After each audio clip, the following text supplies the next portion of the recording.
교통사고 합의 요령이라는 걸 검색하시는 분들이 꽤 많은 것 같아요.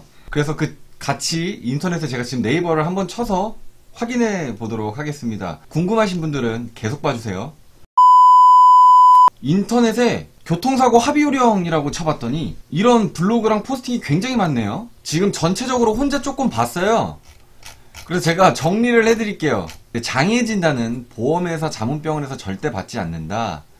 일단은 이거를 말씀드리기 전에 제가 한 가지 말씀드릴게요. 이 내용 자체가 2009년도에 나온 내용이에요. 거의 10년 가까이 된 과거 내용이라는 거예요. 지금 이게 지금 10년이면 대통령이 3번이나 바뀌었는데 지금은 어떻게 돼 있냐면 옛날에 자동차 보험 표준 약관이라는 게 있어요. 근데 그게 벌써 개정이 1년에 한 번 정도로 10번이나 바뀌었습니다. 그러면 이게 10번 바뀌기 전 거라는 거예요. 그리고 가장 중요한 건 이게 2013년도에 그 자동차 진료비 심사를 따로 한단 말이에요.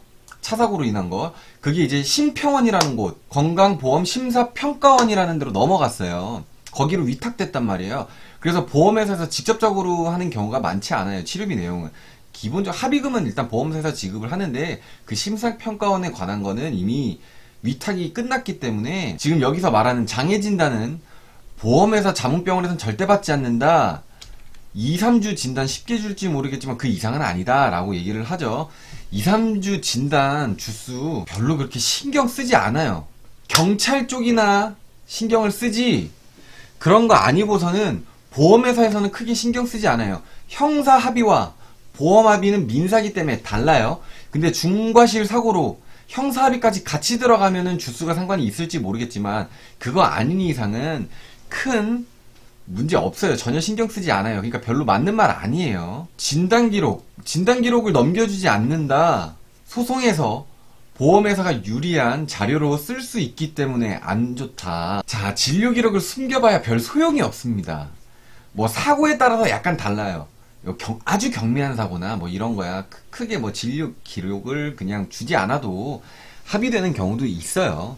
저도 그렇게 많이 해왔고, 근데 보험사 직원들이 작정하고 덤벼들면은 힘들어요. 왜냐면 보험회사에서 야 너네가 어떤 진단을 받았고 어떤 사고로 어떤 치료를 받고 있는지 알아야지 그거에 대해서 우리가 합의금 해주지, 치료비 뭐 이런 걸 해주지. 너네가 주질 않는데 우리가 어떻게 그거를 판단하고 견적을 내서 너네 합의금을 주냐. 우리도 못하겠다. 그럼 고객 입장에선 그렇죠. 그럼 우리도 안 할래. 이거 개인정보인데 내가 왜 줘? 이렇게 괜히 우기기가 들어갈 수 있는데, 특히 큰 사고일 경우는 소송 가면 다 드러납니다. 소송 가면은, 왜냐면 법원에서도 자료를 봐야 될 거 아니에요. 얘가 이만큼의 돈을 요구했는데 보험회사에서는 얘네가 치료가 어떻게 되는지, 골절인지 수술인지 뭔지 어디 뭐 척추가 문제 있는지 아무것도 모르는데 우리가 어떻게 돈을 주냐. 그럼 소송에서 뭐라고 하냐면 보정 이렇게 해가지고 자료를 요구해요. 그렇기 때문에 결국 다 드러나는 내용입니다. 저거 뭐 조금 자료 숨긴다고 뭐 크게 문제가 없어요. 이거 정말 많이들 이용하는 내용이죠. 빨리 태어나는 게 유리한 게 절대 아니다. 오래 입원해야 해야 된다. 그래야 보험회사가 치료비로 더 나가기 때문에 돈을 더 준다. 요즘 입원도 2, 3주는 보험회사에선 크게 신경도 안 써요. 별로 무서워하질 않는다라는 내용이에요. 이게 아까 처음에 제가 말씀드렸듯이 심평원으로 이미 위탁돼서 넘어갔기 때문에 보험회사가 진료비를 부담하는 내용이 완전히 많이 줄어버렸어요. 그렇기 때문에 직접적으로 뭐 치료할 거면 하세요. 입원 계속 하셔도 돼요. 이렇게 나와요. 저희는 상관없습니다. 아프시다는데 치료하셔야죠. 이렇게 나와요. 별로 무서워하지 않는다는 거예요. 왜냐면 실질적으로 후유증이라든지 이런 게 어떻게 판명될지 모르기 때문에 신경 크게 안 씁니다. 빠른 합의와 적은 금액이기 때문에 보험 이런 거 빨간 글씨 써 있는데 전혀 신경 안 쓰고 무서워하지 않는다는 거. 보험회사에서 주장하는 과실 비율은 무시하라. 이거 무슨 말 같지도 않은 소리를 하고 있는데, 보험회사가 기업이 무슨 바보입니까? 쟤네가 아무 이유도 없이 과실을 매기고 주장하는 건 아니에요. 그걸 뭐라고 무작정 무시합니까? 확인할 수 있는 방법이 있어요. 그냥 녹색창에 막 검색하라는 얘기가 아니라요. 교통사고 과실 분쟁 해결 기구가 있어요. 그럼 거기에 구상금 분쟁 위원회라는 게 들어가면 본인 과실을 알 수 있어요. 그래서 보험회사 과실을 무시하라? 말 같지도 않은 소리를 하지 말라고 하고 싶어요. 그리고 저기 보면 피해자한테 10, 20% 정도 높게 해준 게 관행이다. 소송 갔을 때는 거의 대부분 과실이 10% 정도 이상 낮아진다?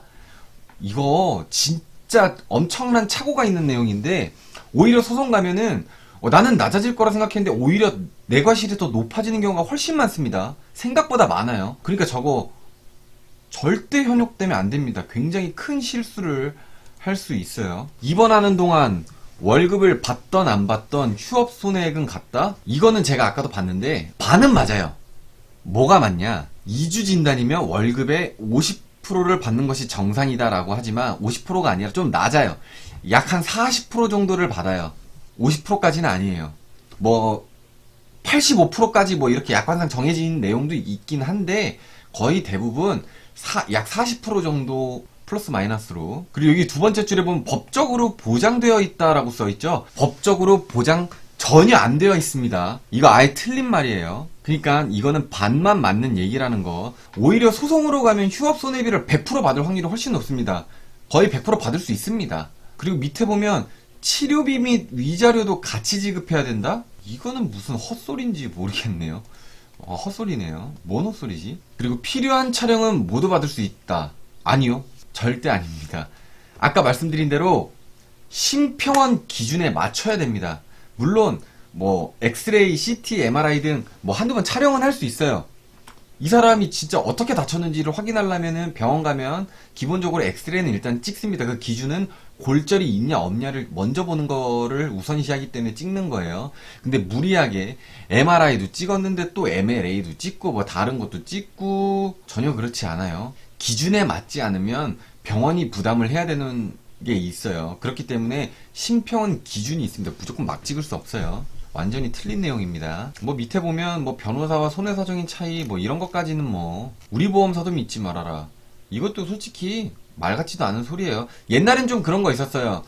이게 2009년도에 만들어진 자료라고 했잖아요. 그러다 보니까 옛날에는 직업급수에 따라서 같은 회사, 예를 들어 차 대 차가 사고가 났는데 양쪽이 그랬을 경우는 약간 서로 쇼 부분은 그런 게 있었어요. 근데 지금은 얘네도 말 그대로 실적이에요. 돈을 적게 주는 게 좋아. 우리 회사 쪽 보험회사 직원이면은 우리 과실 없는 게 낫지. 어떻게 같은 직원이라고 야 그래 우리 같은 사람이니까 한 20% 쳐줄게. 10% 쳐줄게. 뭐 5대5 쳐줄게. 어떤 미친 직원이 그런 행동을 할까요? 안 그래요. 크게 신경 쓰지 않아도 되는 부분입니다. 마지막에 이 글을 마치며 이 글을 보고 나이롱 환자를 만든다는 의견이 있을 것 같은데 경미한 사고가 아닌 후유증이 있는 사고시 대처 요령 완전 반대예요. 후유증이 있는 건 더 큰 사고란 얘기예요. 중과실 사고. 그럴수록 저게 더 말이 안 되는 거예요. 서류 요청 아까 말씀드렸죠. 법원 가면 법원에서 자료를 봐야 돼요. 이걸 판단을 하려면 오히려 자료 제출을 더 해달라고 했으면 했지 안 하면은 진행이 안 돼요. 그러면은 아무것도 해결되는 부분이 없습니다. 경미한 사고에도 어느 정도 참고는 가능한 부분이 많으며 과한 경우 보험 사기로 처벌받을 수 있습니다. 한마디로 지금 얘네가 자기 입으로 얘기를 하네. 문제가 될 수 있는 자료라는 거예요, 이거는. 그러니까 알아서 잘 조절해라라는 말인데 이거는 제가 정리해드릴게요. 이 글을 마치며 자 정리해드립니다. SNS나 인터넷 블로그에 떠도는 포스팅에 나와있는 이런 글이나 사진들은 2009년도 기준입니다. 지금 거의 10년이 다 된 얘기고 10번의 개정이 된 자료들이에요. 이미 법적 효력이라든지 보험업법적 뭐 약관적 내용이 완전 다른 내용이기 때문에 효력이 없습니다.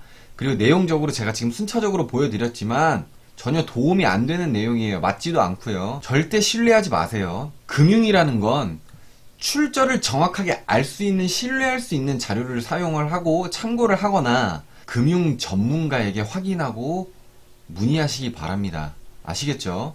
동의보험 구독 좋아요 해주시고요. 자료가 마음에 드셨고 도움이 되셨다면 많은 분들에게 공유해 주시고요.